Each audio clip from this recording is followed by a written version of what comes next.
Brian Welker couldn't contain his smile as he wiped the sweat from his forehead. Earlier that day, he had been promoted to shift supervisor at Harding Containers, effective immediately. The cherry on the cake was working the night shift for the foreseeable future. Most people hated the night shift, but for Brian it was a great time. His son was a junior in high school. He participated in several sports and clubs. By working nights, Brian could attend his son's classes without missing work. He worked the night shift many times over the years and developed a daytime sleep system that allowed him to do it all. It was for this reason that on warm August afternoons he would crawl through the roof rafters in his attic. After he was informed of his promotion, he was given paid vacation on Thursday and Friday. It was an opportunity to rest and prepare for his new position, which would begin Sunday night. Brian had long planned to make a small apartment over his detached garage. It would become his fortress of solitude where he could sleep soundly all day long. He hoped to avoid the usual disturbances and distractions that so often occur when one tries to sleep at a time when most people are up. Brian was laying cable so he could have internet in his apartment. The Wi-Fi signal in the building just wasn't reaching the apartment. He decided to place an extension cord at the end of the attic of his house, closest to his garage, in hopes that this would give a strong signal inside his apartment. As he worked on unwinding the cable along the length of the attic, Brian heard faint sounds coming from inside his house. It was the beginning of the day, so his wife Brenda must have been at work. Tim, their son, was visiting Brenda's parents for a few days, so the house must have been empty. Brian crawled through the trusses toward where the sounds were coming from. Getting 5 meters closer, Brian was able to identify the source of the sounds. It was his bedroom. The conversation became much more distinct as Brian settled over an unused air conditioning vent in the ceiling of his bedroom. Brenda insisted that cold air was blowing at her from the old vent at night, causing her frequent neck pain. He installed a new vent as far away from Brenda's bed as possible, but never bothered to caulk the old one. That would have required caulking the hole in the ceiling created when the vent box was pulled out. Brian just left it on the ceiling but didn't attach it to any ductwork. He carefully lifted the fiberglass insulation that lay on the attic floor and slowly opened the vent. His insides clenched as he watched his wife move beneath a skinny man with what appeared to be an exceptionally white ass. As painful as that vision was, Brian couldn't look away. He couldn't stop watching the train wreck that was once his marriage. The couple had been having sex for several minutes when Brian's brain finally began to function. He set his phone to video and carefully placed it on the vent so that the camera's eye had an unobstructed view of his marital bed. "I like the way you are," the guy purred between Brenda's legs. "Does your husband ever have you?" "I asked you not to mention Brian," Brenda protested, somewhat weakly in Brian's opinion. "It's not about him. He's a good lover and a great father." "I'm sure he is. What's wrong with that situation?" "I don't know why I let you talk me into doing it here." "Ah, right here. You don't stand a chance of getting caught in your apartment. I'll be done in a minute," Brenda moaned. The guy covering Brenda suddenly tensed up. The couple froze for a moment before Brian saw the man roll off his wife. "See how strong it is when you take a risk?" Brenda's lover asked. "Having fun in my apartment most of the time is great, but having you in your marital bed is another level." Brian recognized the man enjoying his wife as soon as he rolled over onto his back. It was Bill Grant, the driver for the package delivery company where he and Brenda worked. He was recently divorced and had a daughter in Tim's class. "That sounds awful," Brenda replied, but without any real emotion. "Did you want to have sex in my bed because the thought of outdoing Brian excites you? You're acting like this is a competition." "It is a competition, at least for men," Grant replied with a soft chuckle. "You're a sexy woman and the sex is great, but knowing that you're married and I'm having sex with you in your husband's bed makes me a winner. It's an incredible feeling. It wouldn't be so great if Brian caught us here. I don't know why I agreed to this, but it won't happen again. I'm worried about Brian discovering us. It would ruin my marriage," Brenda admitted. "Let's make a deal," Grant suggested. "While you're sleeping with your husband, I won't insist that we do it in his bed.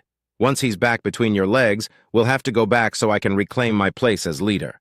"I'm not going to say no to Brian. He's my husband. I can't just squeeze my legs together and expect him to go along with it, Brenda reasoned. He's a man, and he wants sex on a regular basis. You're doing what you have to do. You're horny. It's the damn air conditioner, was Brenda's reply. I'm going to try to talk Brian out of having sex and keep these suicidal encounters in my bedroom to a minimum. I don't like to think about what would happen if Brian ever caught us. Brian parked his truck in a detached garage. It was hidden from view, so Brenda had no idea he was home, and certainly no idea he was eavesdropping on her conversation. His face was covered in sweat. It dripped continuously from his body onto the insulation that covered the floor of the attic. He wouldn't let himself throw up, knowing how hard it would be to clean up and how bad the whole attic would smell. He forced himself to remain still as he listened to the loving couple dress and leave. Heading for the stairs, Brian pondered what he had just learned. The slippery bastard had his wife. She was even going to refrain from having sex with him if possible to appease and please her lover. Pondering this, Brian forced out a grim smile. Brenda would have no problem refusing to have sex with him because she would never feel him inside her again. Taking a shower, he surveyed his situation and quickly came up with a few solutions. He wouldn't let Brenda find out that he knew about her infidelity. Tim had 2 years of high school left, so Brian decided that his main focus would be his son. He wouldn't worry about Brenda anymore. He simply no longer cared what she wanted or how she felt. Why should he care about her when she obviously treated him with utter contempt? He didn't want to leave the house he'd spent 15 years remodeling so some mean jerk could live there in comfort with his wife. From the sound of Brenda's voice, it didn't sound like she was going to pursue a divorce, so Brian decided to try to hold out until Tim graduated from high school. He knew there was one thing he would need. His apartment would be finished much sooner than that. Brian decided that he would include some major improvements to it. Instead of just sleeping there while working the night shift, it would become his living space for the next year and a half. He would need a small kitchenette as well as a full bathroom. By the time Tim graduated from high school and headed off to college, Brian would have time to make a plan of how to proceed. To that end, Brian called several contractors he knew and made appointments to get estimates. He decided to hire a company to complete the job. It would be done quickly and professionally, and he would pay someone to do it. There was no longer a need to save pennies by doing everything himself. His promotion would easily allow him to cover the cost.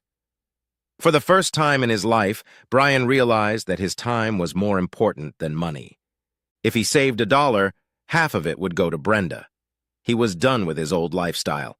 He had always tried to do as much housework as possible, thinking it would benefit his family. That all changed when he saw Grant having Brenda. He was going to make sure that Tim's college tuition was fully funded. Besides, Brian was going to rebuild his life and have some fun doing it. He no longer felt any attachment to his unfaithful wife. Brian had dealt with his emotions by the time Brenda walked in after work and saw him sitting in the kitchen. "Are you home yet? Did you get off early for some reason?" Brian looked at Brenda closely and decided that she seemed different to him. She had a few wrinkles on her face and had put on a few extra pounds. Why hadn't he noticed this before? Had his love for his wife blinded him to her flaws? It saddened him to think of his sudden change in attitude toward Brenda, but it was her decision to have an affair. He was just reacting. "Yes, we're having a little trouble at work. I've been asked to work some nights starting tonight. They let me come home, pack a lunch, and rest. I'll be back later." "They shouldn't ask you to work nights after the day shift, even if you had some free time during the day," Brenda reasoned. "You'll be exhausted. At least lie down and sleep for a few hours." "That's a good idea," Brian replied. "I'll just crawl under the sheets and—" "Wait," Brenda insisted a little too loudly, remembering the state of the bed. "I just remembered that I need to wash the linens." "Okay," Brian replied calmly, chuckling darkly to himself at Brenda's discomfort. "I'll just use the bed in the guest room. There's no need to worry so much." A few hours later, Brian left the house like he was going to work. He went to a local sports bar, watched a baseball game, and had a few beers. Earlier, he had installed an air mattress in his future apartment. After making sure Brenda was asleep, he parked in the garage and walked up the stairs to the waiting air mattress. He slept surprisingly well. One of the contractors Brian talked to the next day was between projects, and offered a very good price if Brian would agree to start immediately. In 2 weeks, the contractor's crew would be moving to a new construction site a few kilometers away. Brian agreed and signed the contract to start work on Monday morning. His night shift would work Sunday evening through Thursday evening. The plant was to close Friday night and start up again Sunday night. Brenda knew that Brian would not have to work Friday night, so she was surprised when he got ready for bed the next night and headed to the guest room. "Why are you going to sleep in the guest room?" "We won't see each other much while you're on the night shift, so why don't you sleep in our bed?" a puzzled Brenda asked. "Since I worked last night and slept a few hours this morning while you were at work, I'm not really tired. I'm going to watch a baseball game and maybe a movie afterwards," Brian replied with his planned excuse. "I'm trying to get used to being awake at night and sleeping in the morning. I don't want to ruin your sleep unless you think we should have sex," Brian suggested, wiggling his eyebrows meaningfully. Brenda's reaction was exactly what Brian expected. If he hadn't heard her talking to her lover, he would have missed her brief deer-in-the-headlights look before she smiled weakly. "I'm really tired today. Maybe we could just cuddle for a while and go to bed," Brenda replied. "Besides, Tim is home tonight. He might hear us." "A hug won't do me any good," Brian replied. "Once I have you in my arms, I'll want to do things my way with you. If you rule out sex, I'll just remove the temptation and sleep in the guest room.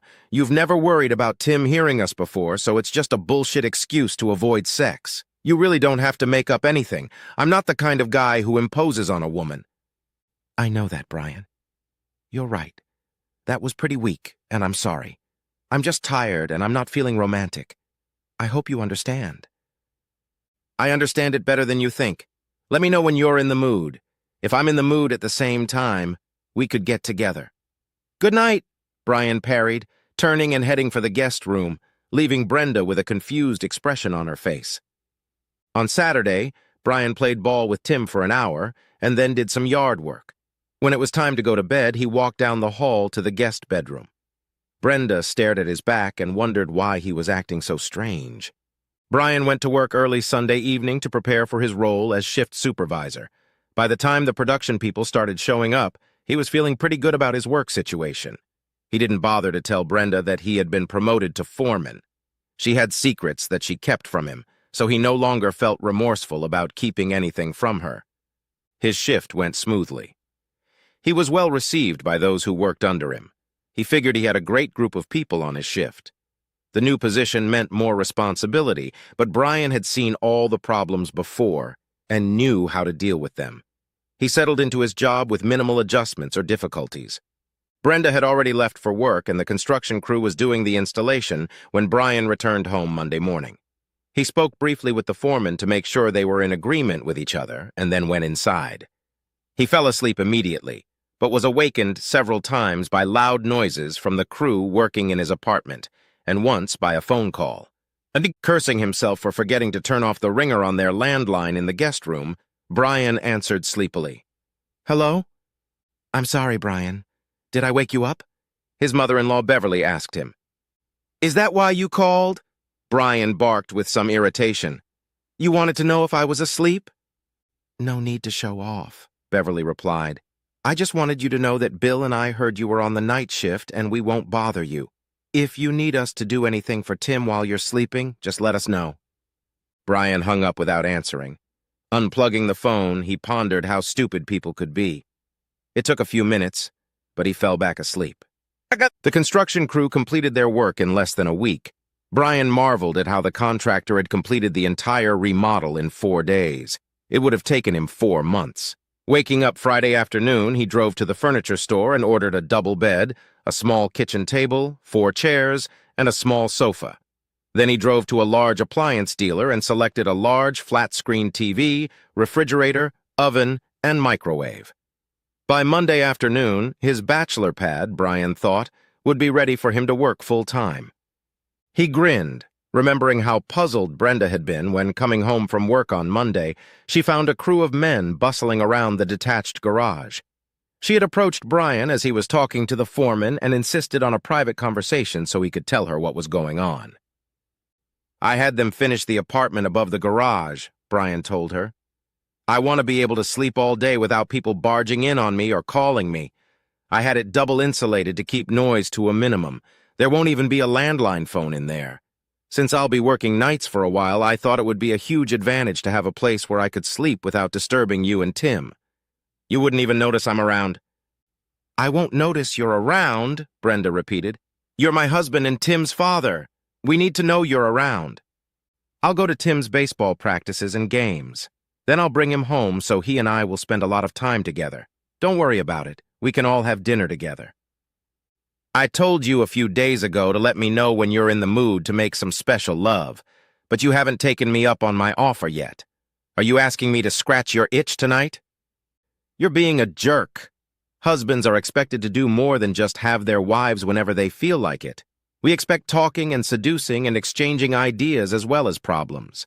Marriage is not just about rough sex, you know that. Don't even think about lecturing me on what constitutes a good marriage, Brian warned. I'll counter the effort I put into this marriage with your efforts anytime. That will work fine. All you have to do is let me know when you want me to service you in your bed. I'm not some damn cow that needs servicing, Brenda growled. You're not doing any servicing until you sincerely apologize. I want to spend a nice evening at a nice restaurant along with your apology, asshole. Brian broke out into a wide grin and simply walked away, leaving Brenda completely confused. It had been easy for her to keep Bill Grant from demanding to have sex with her in the marital bed, but what bothered Brenda was Brian's attitude. He just wasn't like himself. He was ignoring Brenda, and it bothered her. He had always been a very attentive husband. She decided that she would give Brian a memorable evening once he apologized for his rude behavior.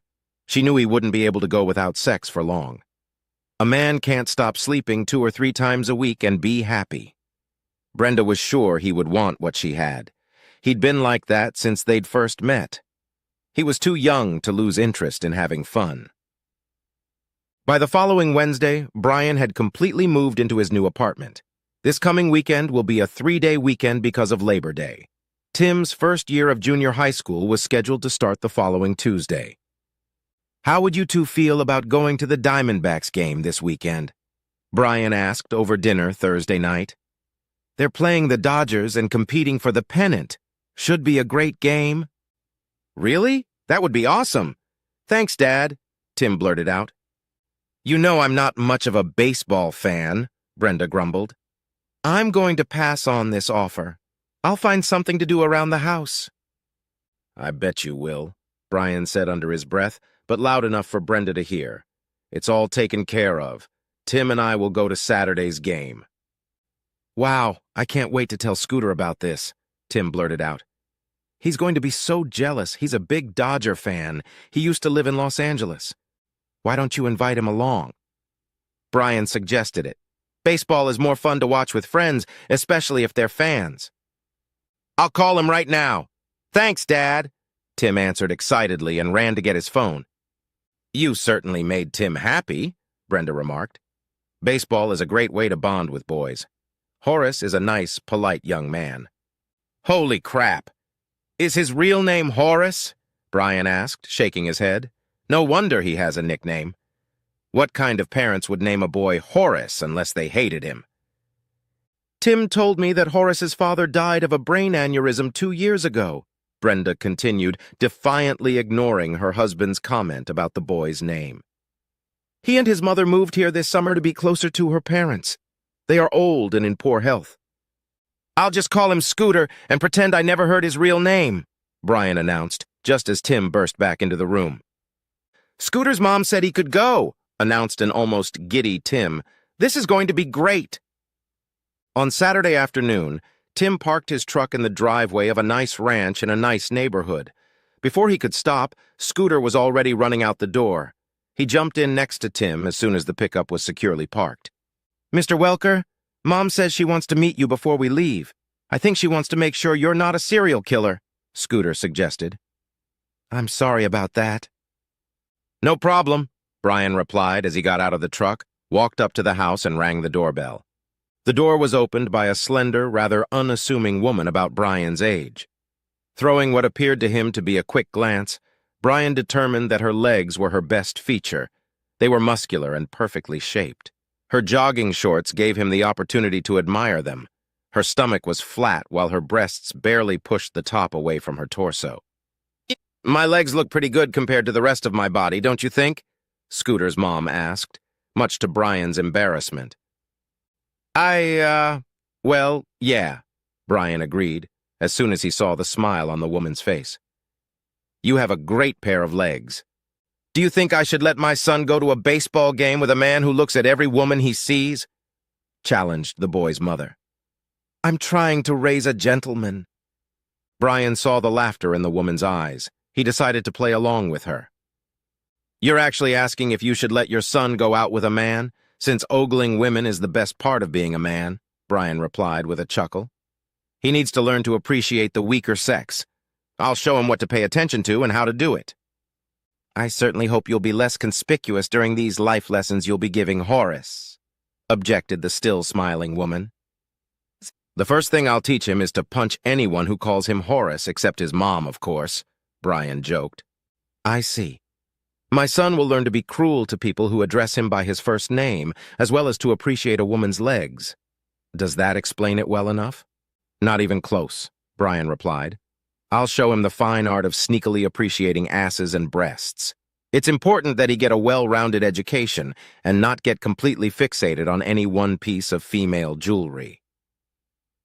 That's a big relief, Scooter's mom replied, thus gaining even more respect from Brian. Have a good time, and be sure Scooter calls if you're going to be late. By the way, my name is Gertrude. Really? Gertrude. What do your friends call you? Brian asked. Oh, for my male friends, I answer to Minx, Raven, Candy, or Bubbles. My friends call me Gertrude, the woman replied with a nonchalant face. I think it sounds tempting. I'm Brian. We're going to be friends, so I'm going to call you Naughty. I kind of like that name. Why am I not surprised? Gertrude replied before bursting into hearty laughter. Horace can go with you any time he wants. I like your sense of humor. Tim is a very polite young man, so I was pretty sure his parents would be fine. Thank you for inviting him to the game. We are a baseball family. I used to go to as many Dodgers home games as I could. My dad even played in the minor leagues before I was born. He was pretty good, just not good enough professionally, Gertrude added. Scooter's a great guy, so that's not a problem. I'll keep an eye on him and make sure he gets home safe and sound, jackass. Have a good day. Does that still apply? I was just kidding, Gertrude protested. You'll always be jackass to me, came the quick reply as Brian turned and headed back to the truck. Brian had had a great day at the game. Scooter managed to catch the occasional ball. Both boys ate too many hot dogs and drank too much soda. They fell asleep in the back seat of the truck before Brian could even drive out of the parking lot. Upon reaching Scooter's house, Brian gently woke the boy and escorted the sleepy teenager to the front door, where he was greeted by a radiant Gertrude.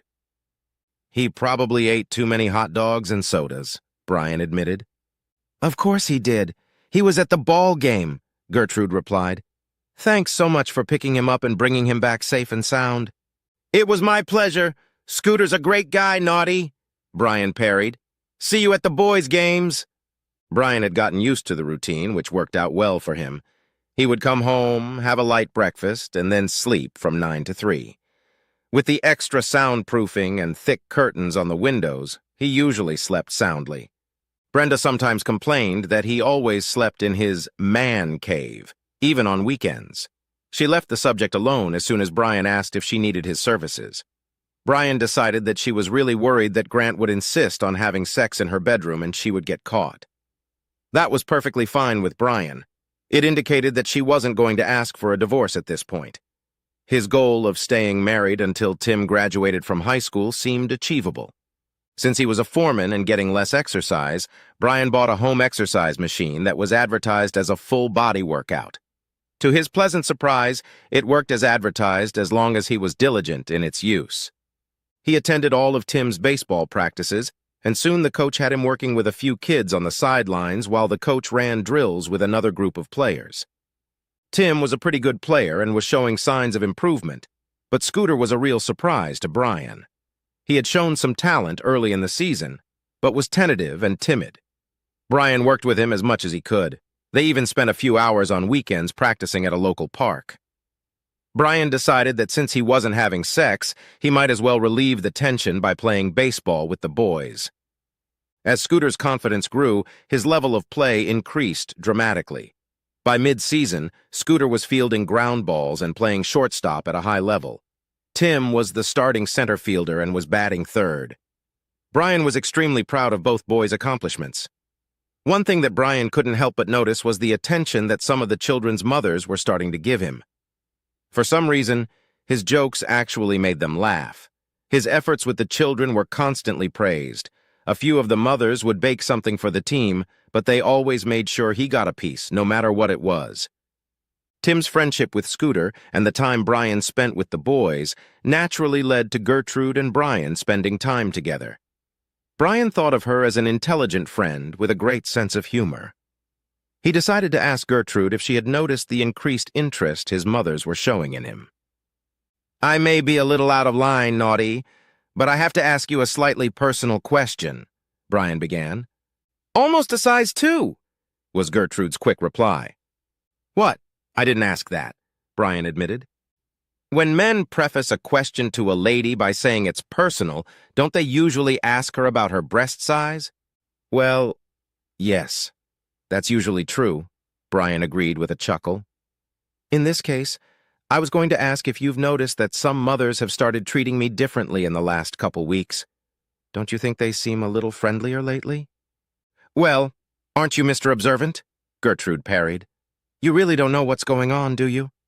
"I'd need more information regarding the what you're referring to before I could answer that question," Brian said thoughtfully. "I understand the homestead flight rule. I know you never win the first or last inning at third base. You're not referring to those baseball axioms, are you?" "No, I was talking about the unwritten rule of never tampering or stealing bases when you have a huge advantage," Gertrude snickered before becoming more serious. "If you were paying attention, you'd know that the friendliest mothers on the team are also single moms. You're a great dad, a good-looking guy, and you have a pretty decent job. That makes you a damn attractive candidate in their eyes," Gertrude reasoned. "So, what about the fact that I'm a married man? Wouldn't they take that into consideration?" Brian asked. "They would," replied Scooter's mom. "That's why they didn't really try to seduce you? No one has tried that yet, have they?" "No one's ever seduced me. Like that was ever a problem," Brian replied. "I'm married, so obviously I can't be a good match for anyone." "Brian, I don't like that I seem to be the one who has to tell you this, but we're friends, so it falls on me. All mothers know your wife is cheating on you. That's not good enough. Rumor has it that she's cut you off from sex. You don't sleep together, and it's pretty obvious that you're going to be a free agent in the not-too-distant future. These women want to put you on their team as soon as you're released." Brian was stunned by Gertrude's revelation. How could so many people know about his personal situation? Who could know about his sex life, or lack thereof? And then it hit him. Brenda must have told that bastard that we weren't sleeping together, and he bragged about it to someone, that miserable asshole. "Do you mean your wife or her lover?" Gertrude asked, trying to lighten the mood. "I have to say, you don't seem very surprised by the rumors. Have you suspected Brenda of infidelity before?" "No, I never suspected it," Brian replied. "You had no idea at all?" Gertrude asked incredulously. "I knew she was cheating. I just never suspected it," Brian replied. "That's where you really hit me. How could you know it and not suspect it? It's pretty simple. I didn't suspect a damn thing until I found Grant having Brenda in our bed.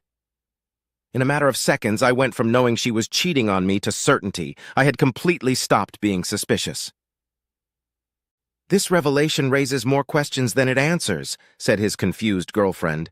"You've seen them perform horizontal mambo, but you stay married and you don't go to jail. You're not a swinger, are you? Or a guy who likes to watch? Please don't be one of those scumbags." "I'm not going to be. Don't worry about it," Brian assured me. "I've decided to adjust my priorities. Being able to spend a lot of quality time with Tim and not be a part-time dad was my first goal. Living with Brenda rather than divorcing her seemed like the best way to accomplish this. I started working nights, and that always took a toll on our sex life. I built a nice apartment over my detached garage and lived there. I told Brenda that it was so I could sleep during the day without being harassed and annoyed about the day-to-day crap. She wasn't happy with the sleeping arrangements, but Grant told her that every time she had sex with me, he would insist on having her in our marital bed. This seemed to bother her, but not enough to stop sleeping with him. She thinks her affair is a secret and wants to keep it a secret. I didn't tell her, but I won't have sex with her for any reason. I went to the clinic and got tested for STDs. I'm clean. I want to keep it that way. Are you serious? Did you hear that? What a bitch. How can she treat a guy like you so badly? What a jerk that guy is. Gertrude was outraged. All the single moms think you'd be a great match.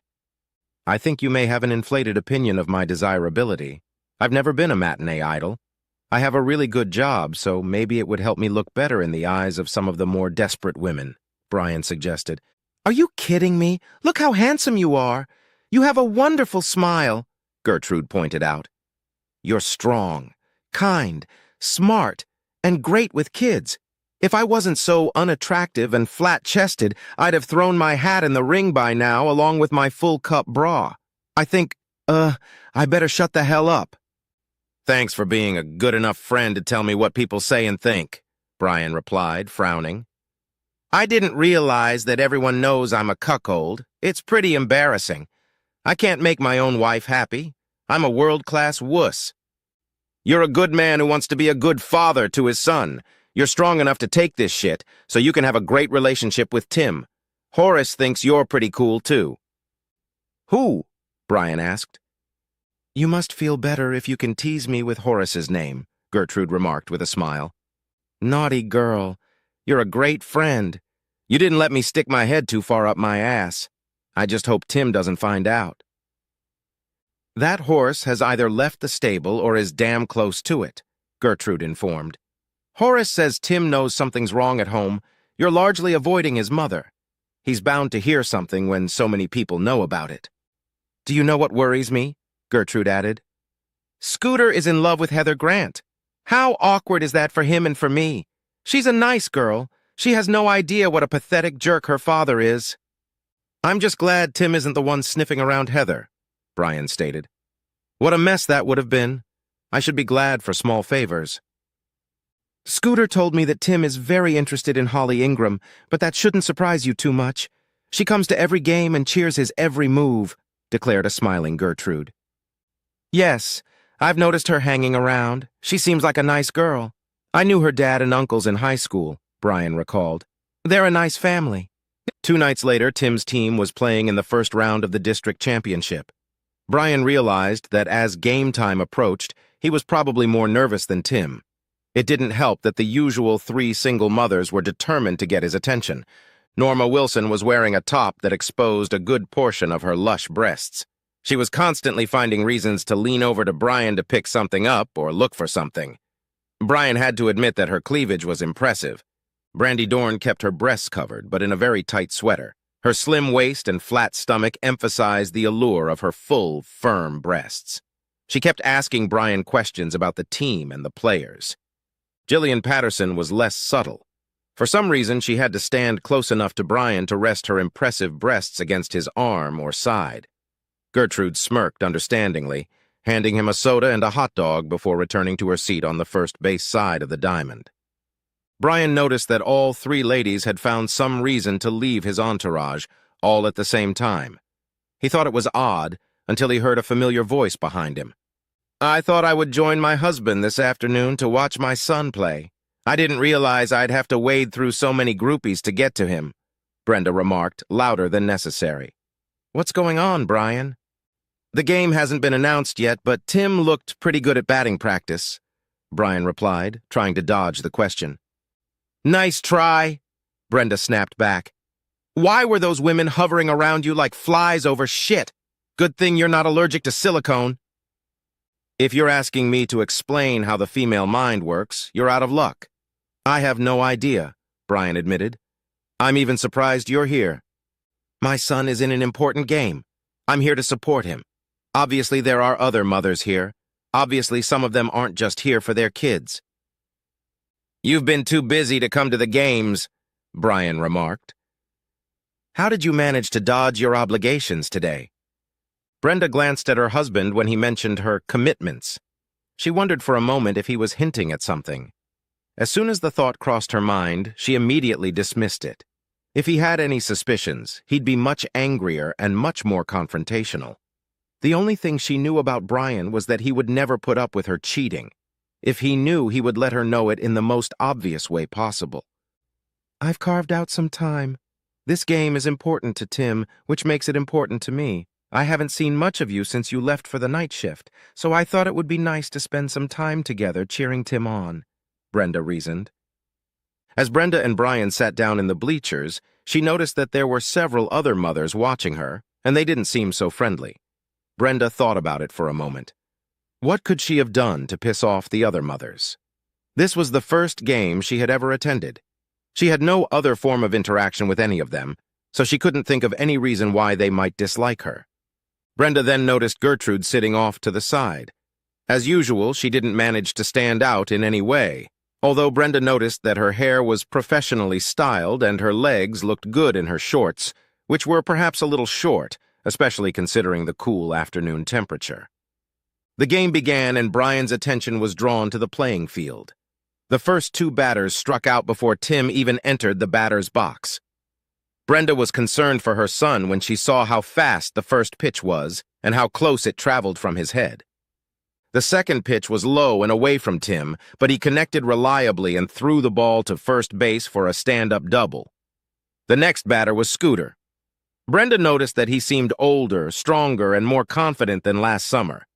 The first pitch came into the catcher's glove next to Scooter's head. If he hadn't leaned back, she might have hit him. Brenda heard Brian chuckle as Scooter prepared for the next pitch. Trying to intimidate these two boys is a big mistake, Brian stated to those within earshot. I just hope the pitcher tries to discreetly throw a fastball to Scooter. The rest of the audience nodded in agreement as the pitcher began his pitch. He was a strong thrower, and on the next pitch, he added something extra. There was a loud crack as Scooter's bat met the baseball crossing the court. Oohs and ahs echoed through the stands as the ball disappeared over the center field fence. Tim jogged to the plate and waited until his friend touched home plate before exchanging high fives. Gertrude glowed with pride as she watched her son round the bases. She glanced at Brian only to see small tears on his cheeks. He had spent countless hours practicing on the field and batting the ball around with Tim and her son. His pleasure and pride was almost palpable. Gertrude was extremely grateful to Brian for the mentoring he had provided her son since their arrival. Horace was growing up to be a fine young man, and Brian had played a huge role in building his character. Are you really going to tell me that you haven't had sex with your husband since the day we slept together in your house? Her incredulous lover asked. You said I should stay away from him for as long as I could, and you wouldn't insist on sex in our house until he made love to me. He worked the night shift that day and has been sleeping in the room above the garage ever since. We haven't even shaken hands since. That's just crazy, Bill replied. He's too young and you're too hot for him to lose interest in sex. Is he gay? Does he have a girlfriend or something? He's definitely not gay, Brenda insisted. He's very manly. He would never cheat on me. He just works nights and is tired most of the time. He only shows up for dinner, except on weekends when he's working in the yard and stuff. No normal man married to an ass like you would voluntarily give it up, even if he worked 18 hours a day, Grant stated. He must be cheating. That should make it easier for us to communicate. He gets what's his, and I get what used to be his. Brian would never cheat on me, Brenda stated firmly. He takes our marriage vows very seriously. He's not the kind of man to sneak around and get involved in some tawdry affair. Is that what you think you're doing? Bill demanded. Well, no, it's only a temporary thing. He's been too busy with work and Tim's baseball to pay much attention to me. I deserve some fun. I work hard to run the household and cook and work full-time, Brenda reasoned. We know it won't be for long. Bill smiled as he pondered Brenda's words. I suppose you're right. We'll just enjoy the sex while it's happening. Give me a day when I can fuck you in your bed. It still turns me on. As Brenda remembered Bill's words, She became concerned as she watched the two girls twirling around Brian slowly withdraw. It was obvious he had some damn attractive women with big breasts and taut bodies who were interested. She realized she needed to protect her marriage from the efforts of these bitches. Then she noticed Gertrude sitting off to the side alone. Brenda quickly devised a plan. She smiled broadly and sat down next to a surprised Gertrude. "It's good to see you again, Gertrude. Horace has become quite a good baseball player, and he's a very sweet boy. You ought to be proud of him." "I am proud," admitted a wary Gertrude. "Tim is doing very well, too. Brian's time with them is paying off. He's really been a great mentor to Horace." "Yes, sometimes Brian is too good," Brenda replied, seeing an opportunity for her suggestion. "I'm sure you've noticed how those big-breasted blondes are always hanging around him.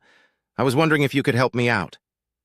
I know Brian would never go astray under normal circumstances, but he's a man, and all these women do is show off their big boobs and spread their legs when they're around him." "How do you expect me to help you?" Gertrude asked. "Spray them with cold water when they get too close? You know I can't attend most games and practices because of my job and other commitments," Brenda began cautiously. "I know I can trust Brian to you. You're not his type at all. If you would just stick around when I'm not around, I would really appreciate it. I'm going to tell Brian that he needs to stay close to you and be more careful. Those husband-stealing bitches will think he's stopping at you and hopefully leave him alone. I know it might be embarrassing for you to pretend like this, but there's a good reason. You could save our marriage." "Please let me be clear if I've understood correctly," replied an incredulous Gertrude. "You're worried that those attractive, sexy single moms might seduce Brian, so you're asking me to sort of fill in for you when he's at ball games and practices. You think I'm a well-off single mom because I don't have big boobs and I'm pretty unattractive looking? I didn't say you were dull. I just know Brian. For whatever reason, he's less likely to fall in love with you than he is with some pudgy-breasted former cheerleader. You'd be helping him keep his vows." "You think cheating on your spouse is a deal-breaker?" Gertrude asked thoughtfully. "Would it be so awful if he slept with a few of those willing ladies while you remain his number one?" "I hope you're joking," Brenda objected. "I love my husband, but I would never tolerate cheating. It's really the deal-breaker you mentioned. It's destroying the marriage contract. I could never condone infidelity. As far as I'm concerned, the marriage would be over. You must understand how I feel. You've been married for years." "I understand loyalty and commitment. It makes sense that adultery violates the marriage contract," Gertrude admitted. "I have to agree." "I need to go over to Brian's. Can I count on you to keep a close eye on him when I'm not around?" Brenda asked. "Oh, yes," replied Gertrude with a smile. "Be sure to explain all this to Brian. I'll keep my end of the bargain. Who better to keep a good man celibate than a flat-chested, unattractive, boring woman?" "I wouldn't have phrased it quite that way, but you covered it pretty well." "Thanks again," Brenda replied as she left to join her husband. Last night, Brenda wanted to talk before I left for work. Brain began at practice the next day. "The bottom line is that there are too many sexy single moms hanging around me. She thinks I'd be a lot safer if I stayed close to you, Naughty, or as she calls you, Gertrude. Why wouldn't I feel safer?" "You're a smart man. You know you'll never be safe around a single woman, no matter how small her breasts are or how unattractive she looks," Gertrude joked. "Naughty, you're one of the most attractive women I've ever met," Brian replied sincerely. "You're the whole package, not just silicone and bleach." "Wow, you've only made my job harder," Gertrude blushed and admitted. "I'll make an appointment to have your eyes checked after baseball season is over. You'll find that I have 50-50 vision, and I'm an excellent judge of character with one glaring exception," Brian declared. "I think I underestimated my loving wife." "I think she may have underestimated us," Naughty replied. "That is if you really find me attractive." Brian was amused by the reaction of the single mothers as Jackass stayed by his side. He spent a lot of time talking and joking with her. The most common reaction was disbelief, followed by disappointment. It took less than one practice for Naughty to cross him off the herd. The team's next game required a 3-hour trip to Middleburg. It was decided that the team would hit the road the day before the game and spend the night in a hotel. It was hoped that the boys would be rested and fresh for their next challenge. Brian drove Jake Winston's parents as well as Jackass. Discussion along the way centered on the team's chances of winning the district game and possibly the state title. They arrived at the hotel right behind the team bus. Brian helped Ralph Winston get his luggage out of the trunk. Some parents, including the Winstons, volunteered to accompany the boys and had to stay at the same hotel. All other parents had to make reservations at different hotels. Since several games were played the next day, there was a very large gathering of fans and players in town. 6 teams from different grades of schools would compete in 3 games. Before Tim got on the bus, Brian told him that he would not be staying at the same hotel and should behave himself in front of his coaches and chaperones. He assured his son that he would be at the team's practice the next morning. "What hotel are you staying at, Naughty?" Brian asked as the Winstons rolled their bags into the team hotel. "The same hotel as you," was her simple answer. "I never told you which hotel I was staying at. How did you know?" a puzzled Brian asked. "I didn't know that," came the short reply. "How did you know we were in the same hotel? It's pretty busy this weekend. You might not be able to get a room at the last minute," Brian pointed out. "I'm sure something will come up," Gertrude replied with a wide smile, confusing Brian even more. Brian arrived at his hotel a few minutes later and asked Gertrude, "Naughty, do you want to see if you can get a room while I check in? I can wait to make sure you find something." "Thanks, but I'll just wait here. I'll be fine," she insisted. Brain finally began to have an epiphany as he checked in and picked up his room access cards. He walked back to his truck and found Jackass already waiting for him. "Is there any chance you might want to get one of those cards for my room?" he asked. "It's room 207. "What a thoughtful gesture," Jackass exclaimed, getting out of the car, accepting the keys, and kissing Brian on the cheek. "Let's get into bed. It's going to be a long night." The next morning, Brian woke up much more tired than when he went to bed. At first, he mentally struggled with the reality of breaking his marriage vows, but Jackass helped him get over it. "Let's look at this logically. Not only did Brenda cheat on you, but she agreed to remove herself from you sexually. Even if she hadn't, she would still be jeopardizing your health by having unprotected sex with a damn cat. In essence, she made sexual relations with her unsafe and unwanted. She freed you from your vows and your prenup. I haven't had sex in over 2 years. I got tested and I'm clean. You were tested after you discovered she was a cheating whore and you are clean. I've been on the pill for over a month hoping to sleep with you. Can you honestly give me one good reason why we shouldn't sleep together? Is it because of my looks? Your wife thought I was the perfect cover for all the lush-breasted, beautiful women who showed interest in you because she knew I would never attract you sexually. Am I just not desirable? Naughty girl, you are extremely desirable. Don't ever say you're not. I've never cheated on Brenda, and that requires some adjustment in my thinking, but you've made an excellent case for us being together. I'm ready," Brian stated with a smirk. "There's something else you need to know first," Naughty replied. "Both of my parents are in hospice care and are not expected to live long. My brother has been sending game films of Horace to his friend. My friend is the baseball coach at the best prep school in Los Angeles. If Horace gets a baseball scholarship next year, we'll probably move back. I like you a lot, but we don't expect to be in a long-term relationship. It can't last forever. Look at us. You're a handsome married man who's cheating on his wife. I'm a simple woman, and I have a son who has a chance to get an athletic scholarship to a good university. I have to do what's best for Horace," she concluded. "Good to hear about Scooter," Brian stated proudly. "He's a good kid and a very talented baseball player. I'm glad he will have a chance to hone his skills in a highly competitive environment and get a good education at the same time. You are the main reason he is getting attention from top schools. I know how much time and labor you put into him. It's ironic that you, being such a good mentor to my son, actually gave us the opportunity to move back to LA, away from you. I don't think I'm going to get anything like a one-night stand," Brian said. "Maybe it would be better to give up sex altogether than to have one-night stands and become a monk again." "You're a stupid man." I said, "We'll probably go back to LA for the next school year. That's more than 6 months away. A guy could have a lot of fun in 6 months. unless he's too old for a steady diet of hot sex with a very needy woman. That's what we just need to find out. Will you live up to your nickname, Naughty? Brian joked. I'll do it for you, big boy, promised Naughty Boy.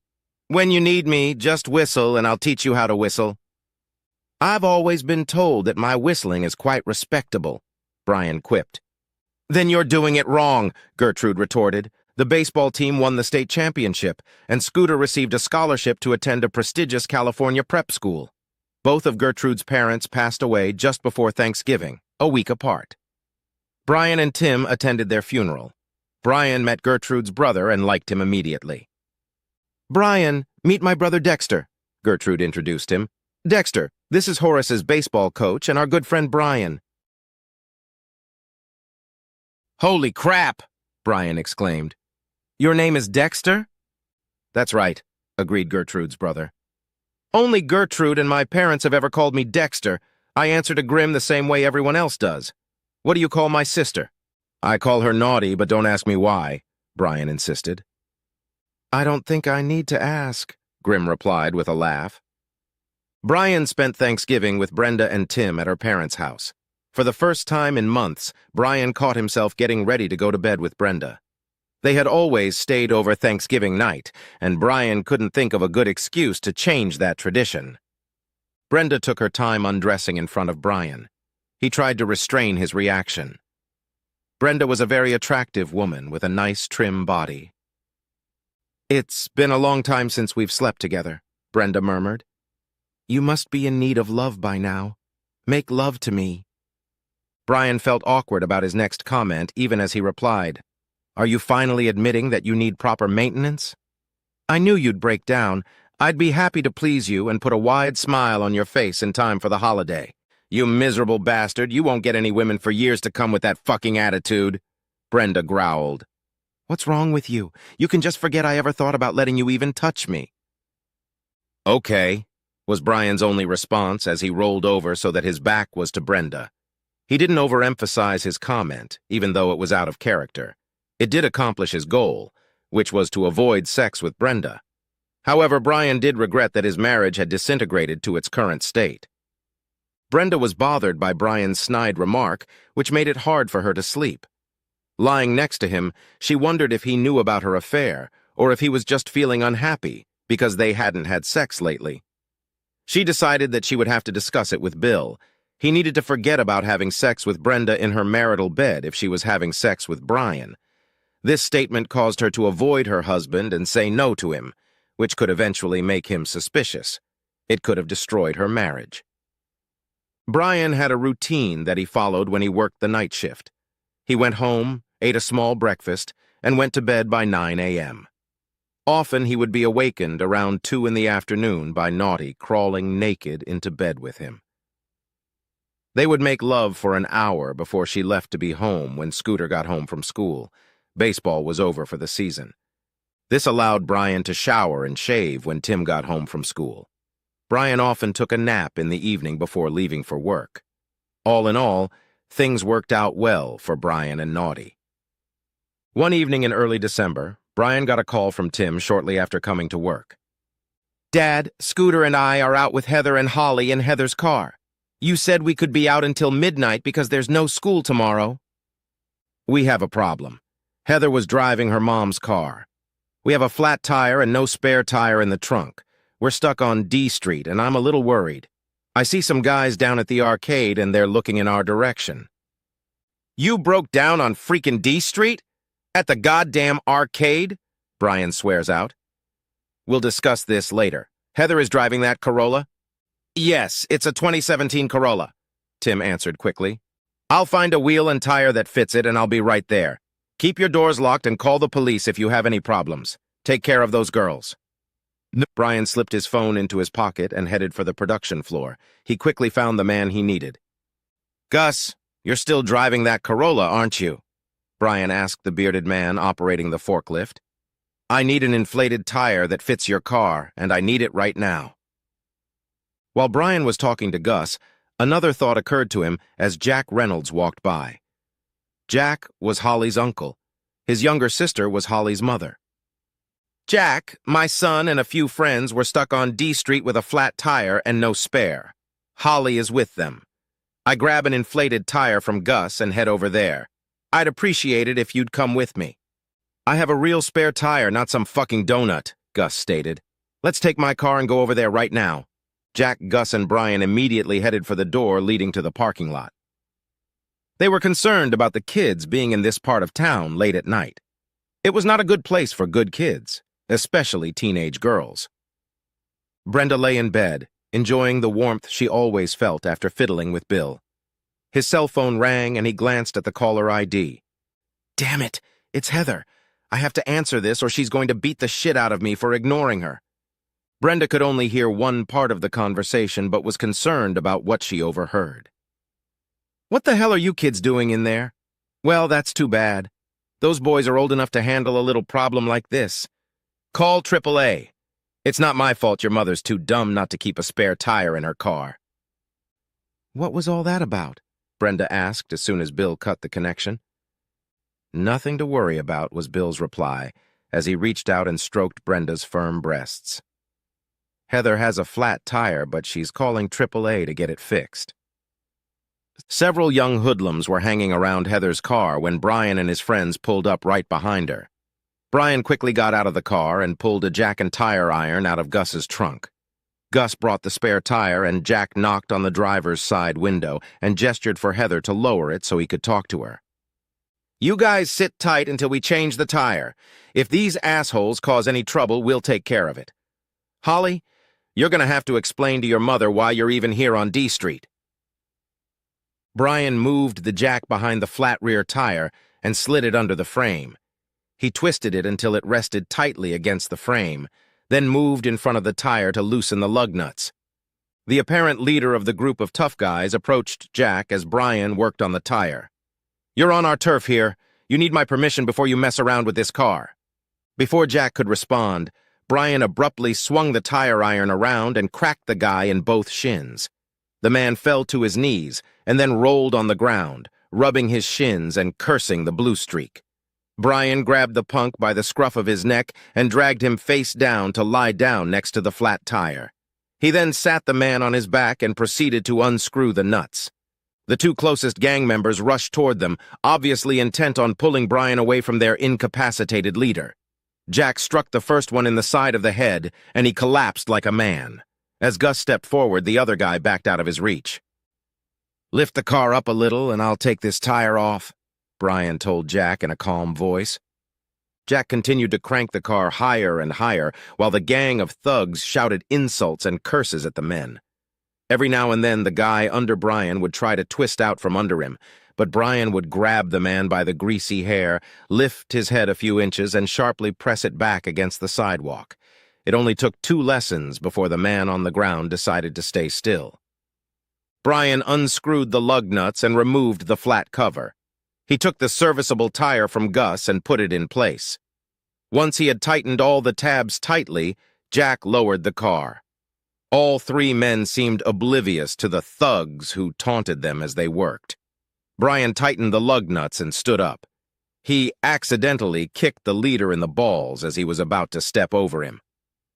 Are you stupid bastards talking to us?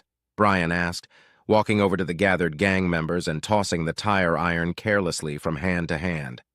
As soon as he headed towards them, the group dispersed. You guys get the hell out of here, Jack instructed as Brian pushed the gang further away from the car. Be careful not to run over those stupid bastards lying in the street and stay out of this part of town. The 3 men climbed back into Gus's car and followed Heather's car as it reached the next intersection and turned toward the kids' house. I can't believe you kicked that dumb bastard in the shin like that, Gus laughed. He collapsed like a sack of shit. Thanks for inviting me along, Jack added. My arm hurts, but it felt good to crack that punk over the head. So you were sitting on your ass while you changed the tire, Gus chuckled. That was fun to watch. The men were still laughing and talking about their experience as they went back to their workstations. By morning, the story had traveled all over the plant. Stories of courage and adventure were always popular, especially on the night shift. They helped the nights go by faster and gave everyone a distraction from how tired or sleepy they felt. The next day, when Brian woke up, Naughty jumped into bed with him and kissed him long and hard. She was naked and clearly lusting after him. "Horace told me what happened last night. You were marvelous." "Thank you for taking such good care of the children," Naughty blurted out. "You're about to get so lucky. I would have gotten here sooner, but I had to wait until Horace and Tim went to visit the girls since they don't have school today." Brenda had only been at work for an hour when Sue Blaine approached her at the water cooler. It was obvious she wanted to talk about something. "I heard Brian, Jack Reynolds, and Gus Benson having a bit of a tiff with a few potential tough guys who were crowding around the kid's car on D Street. I understand that getting hit in the shins with a tire iron kicks the crap out of a punk pretty quickly." Brenda immediately put it all together. Last night, Heather had called her father looking for help, but he had brushed her off. Apparently, her problem was more serious than Bill recognized. Sue used the word children, so that probably meant Holly was involved along with Horace and her son, Tim. "I'm curious about what you've heard," Brenda replied. "I'd like to see if the rumors are close to the truth." By the time Sue finished telling her about what the rumor mill was spreading, Brenda was furious with Bill Grant, even though he had kept the fact from Sue. His daughter had gone to him for help in a situation that could have turned disastrous, and Bill had simply brushed off her concerns. Brian, along with Gus and Holly's Uncle Jack, reacted as men should. They protected the children and helped them out of a difficult situation. Bill ignored his daughter's plight in favor of sex with Brenda. The realization that she was having sex with a man who refused to help her own daughter and some of her friends, including Tim, hurt her deeply. How low had she fallen? Brian was 10 times better than Bill. The sad thing was that Brenda had known that all along. Why had she ever gotten involved with that selfish, pompous ass? Early that morning, Brenda found Bill alone in the break room enjoying a snack while his delivery truck was being serviced. She, wasting no time, pounced on him. "Heather came to you for help last night, and you blew her off. Those kids could have been in grave danger, and yet you told her to call AAA. What kind of father are you?"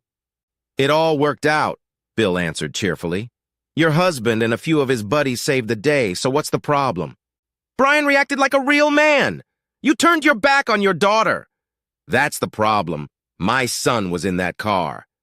If your dumbass husband is so special, why is it that I'm the one who has you while he hasn't slept in months?"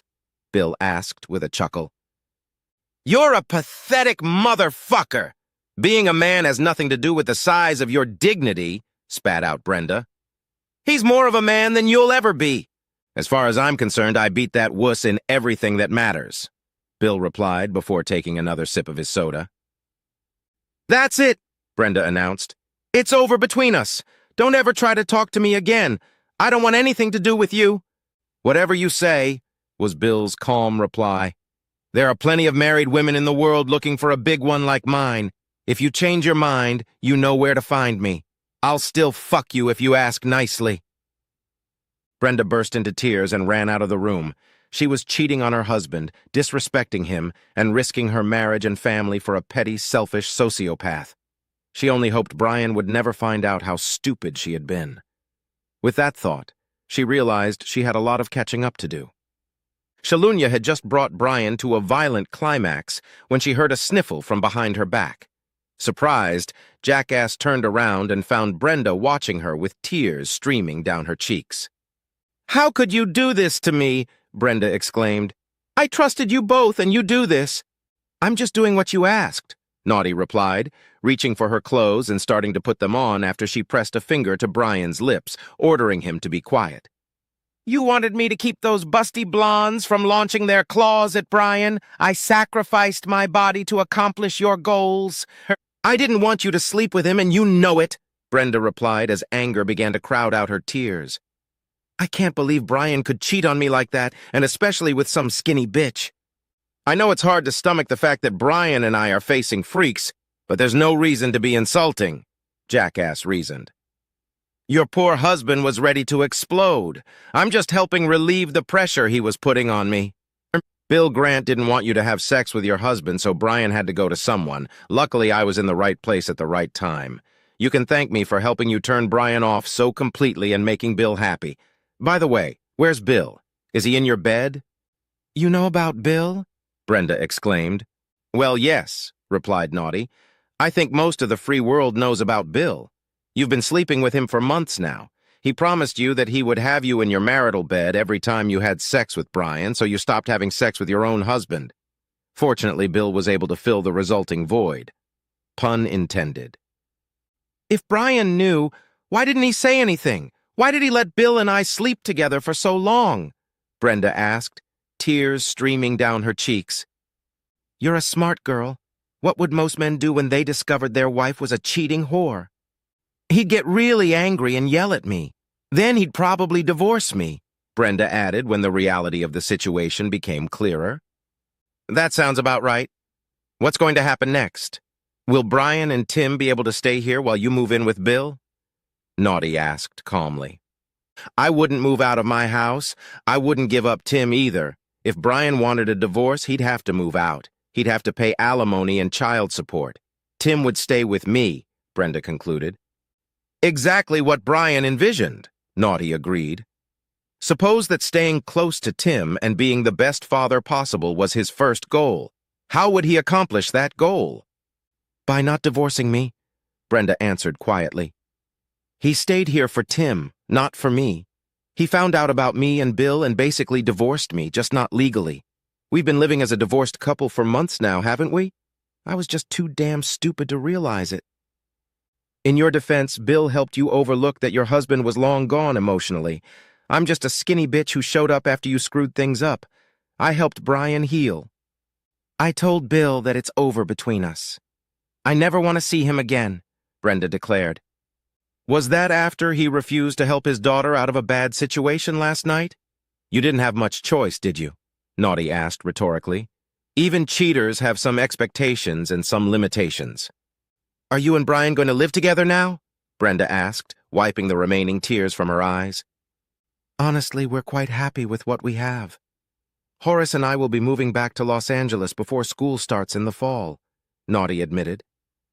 "I'd rather he not know that his mom is sleeping with his best friend's dad if there's anything that can be done about it.